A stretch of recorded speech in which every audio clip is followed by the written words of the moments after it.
Marunong na siyang maglinis, maglaba, at marunong na din po siyang magluto. Which is not good for him. Po. Hindi na ako magpapaligoy-ligoy pa, Rods.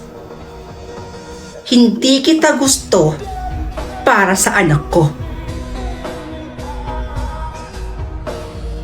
Pero tita, nung kasama ko po si Marvin, sinabi daw po ninyo sa kanya na boto daw po kayo sa amin dalawa. Siyempre sasabihin ko yon. Wala eh. Mahal ka niya. At ayokong sumama ang loob ng anak ko. At ayoko rin hindi kami magkasundo ng anak ko nang dahil lang sa babaeng katulad mo. Kaya ako na ang nakikiusap sa'yo, Rods.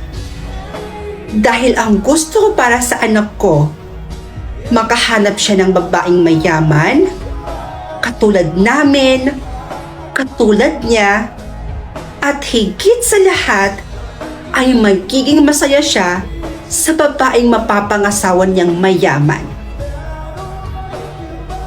And I made a research about you. Nasa hospital ang kapatid mo. And kailangan niyo ng pera, right? Makakatulong niyang milyon na yan kapalit ng pag-iwan mo sa anak ko. And please, hindi ito dapat malaman ni Marvin.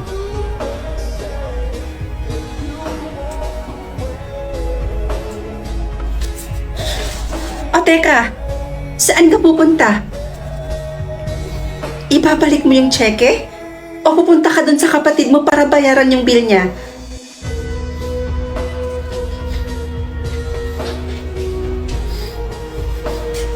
So, after ng meeting natin sa client number 2, may meeting pa tayo sa Metro Manila, tama ba?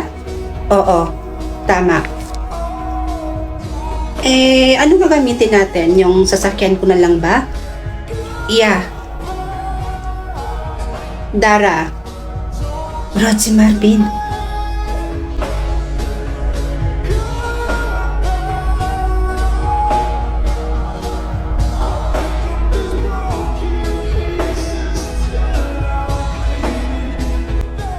Marvin? Hindi ko alam kung matutuwa ako muli na nakita kita, Rods. Matapos mo kong ipagpalit sa milyon ni Mami. Mukha kang pera. Manggagamit. Wala kang alam sa mga nangyari, Marvin. So stop judging me. Look at you now. Asensadong asensado ah. Monthly ba may income from Mami?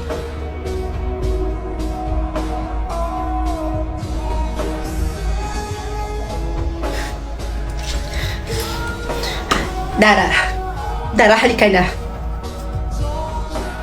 Mukha kang pera.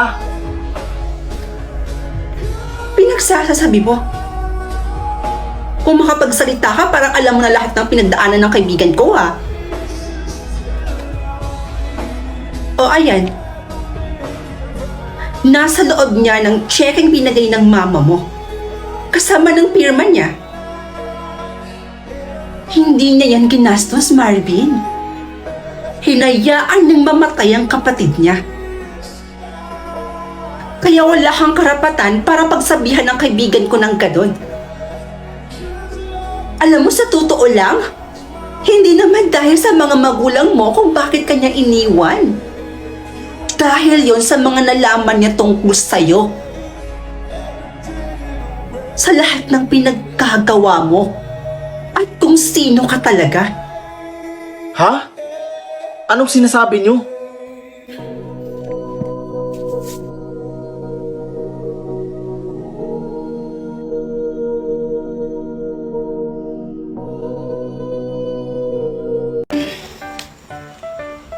Insan? Ba't ka nandito sa labas ng bahay niyo? Nalulungkot ka rin, no? Ha? Pinagsasabi mo dyan? Ang bored, no? Nakakalungkot. Nakakalungkot pag wala kang kausap, wala kang kakwentuhan. Insan naman, hindi ako nalulungkot. Actually, kinikilig pa nga ako dito kay Marvin eh. Alam mo yun, nakakausap ko rin siya dito sa isang app na ginagamit ko. Ha? So, nandito ka sa labas ng bahay niyo for nothing? Hindi ka nandito sa labas para malungkot? Hindi.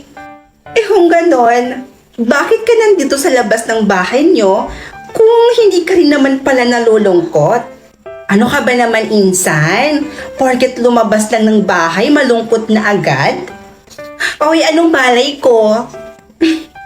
Ito talagang pinsan ko, napaka-OA. Alam mo, insan, ganito kasi yan. Sobrang init sa loob ng bahay namin. Kaya, eto, lumabas muna ako saglit para magpahangin. Oo, pero hindi ibig sabihin nun, nalulungkot na ako. Actually, kinikilig din kasi ako dito sa OFO na ginagamit ko. Kasi ang dami kong nakakausap dito bukod kay Marvin. OFO? You mean OFO app? Yes, insan. Alam mo, dito sa OFO app, marami kang pwedeng makilala dito or makakausap dito sa OFO. Ang daming cute, gwapo, magaganda, na halos lahat sila ay ang saya kausap. Talaga? Insan naman? Ba't di mo naman na yung kwento sa akin yung OFO app na yan? Di mo man lang nirecommend sa akin? Alam mo namang bored na ako sa bahay eh. Pasensya ka na, insan. Masyado lang kasi akong na-enjoy dito sa OFO. Kaya ayun, hindi ko na nasasabi sa'yo. Porket marami kang nakakausap dyan sa OFO, di mo na mai-recommend sa akin. O siya, uwi na ako. Uuwi ka na kaagad? Oo, kasi mag-OFO din ako dun sa bahay, no? Naiingit kasi ako sa'yo. Ang dami mong kausap sa OFO app. Tapos di mo pa mai-recommend sa akin. Uwi na ako ah. Ay, ganon? O di sige, good luck. Hello po. Ma'am, hindi po ba bag niyo po ito? Naiwan niyo po kasi sa bus kanina. Oo, yan pala yung naiwan ko kanina. Sabi ko na nga, be. Halika muna dito, pumasok ka muna.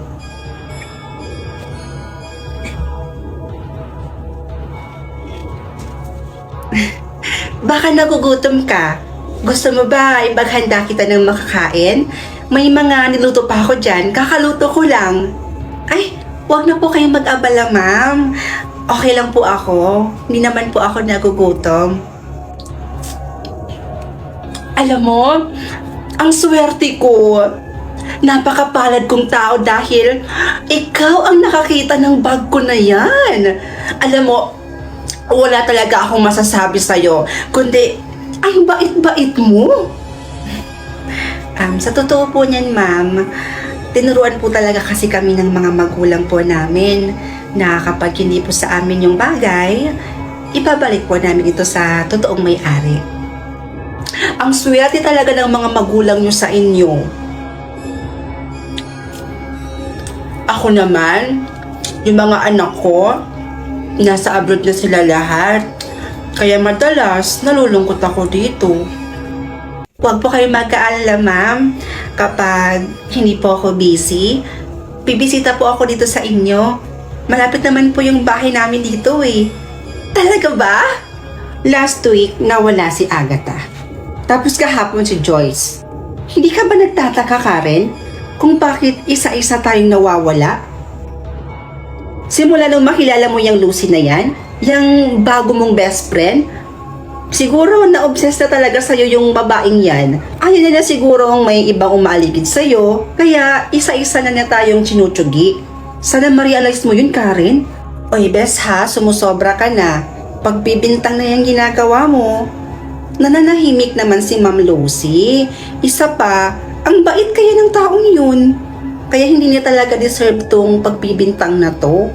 Oh, dito na pala. Bes, ibaba mo na ako dyan. Karen? Kanina pa kita hinihintay. Alam mo, ipinagluto kita ng paborito mong ulam. Kapag ako na ang nawala, Yun na yung sign na totoo lahat ng sinasabi ko sa'yo. Alis na ako.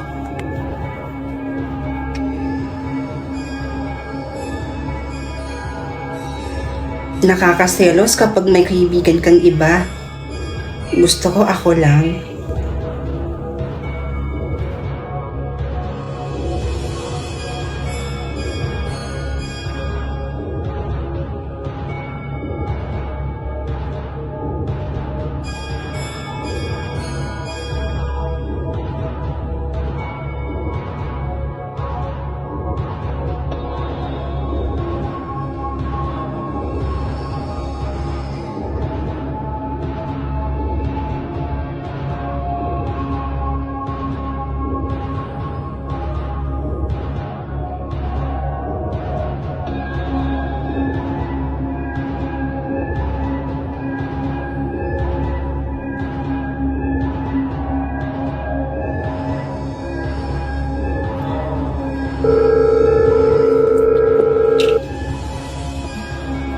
Hello